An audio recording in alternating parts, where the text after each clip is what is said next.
She seemed like she was having a hard time fitting in. I don't remember many people asking them to hang out.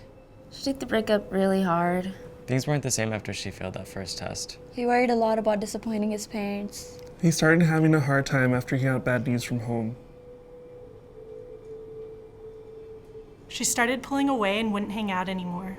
Every time I came home from class, she looked like she'd been crying. I knew something was up when he gave away his grandpa's watch.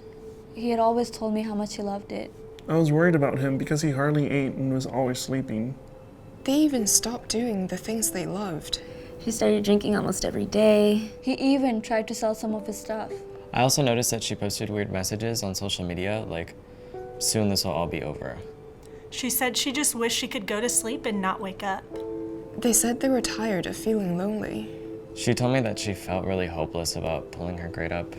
He said he wished he could disappear so he wouldn't be a burden to his family. He said that I didn't have to worry about him next semester. I was always taught to mind my own business. Everyone is stressed when they start college, right? A couple times, I almost tried to talk to them, but didn't because I figured someone else would. I did wonder if I was making too big of a deal of it. I didn't want to offend her. I didn't know what to do or how to help her. I wanted to ask him if he was thinking about suicide, but I didn't know what to do if he said yes. I didn't want to be the one to blame if something happened. I thought to myself, I'll feel better knowing I did something. I knew someone in the past who had attempted suicide, so I didn't want to risk it. I would rather have her mad at me than have her hurt or dead. Even though I didn't know what to do, I knew I had to do something because I really cared about her. I kept thinking, what if it were me? I'd want a friend to do something. So I asked him, "Are you thinking about suicide?" She said yes. So I called the crisis line and got advice on how to help. So I hugged her and said I'm sorry and offered to spend the afternoon with her so we could talk. So I shared that I had problems in the past, and I asked if he was comfortable talking to a counselor.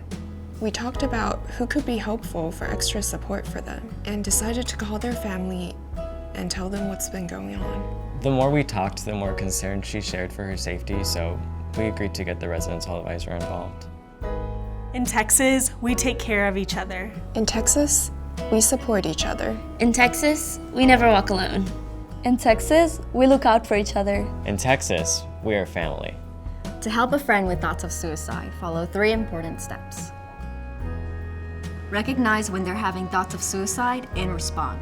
Warning signs for suicide include verbal cues that reveal feelings of hopelessness, helplessness, or feeling trapped, withdrawal, isolation, changes in mood, changes in sleep patterns, changes in substance use, alcohol or other drugs, giving important possessions away, looking for and obtaining the necessary items to attempt suicide, talking about death or dying if out of the ordinary.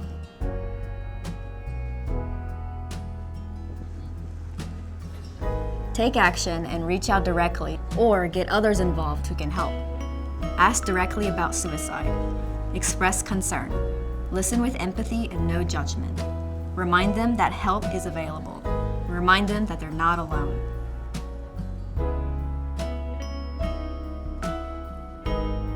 Make a referral to a supportive resource like a mental health professional or other campus or community resources.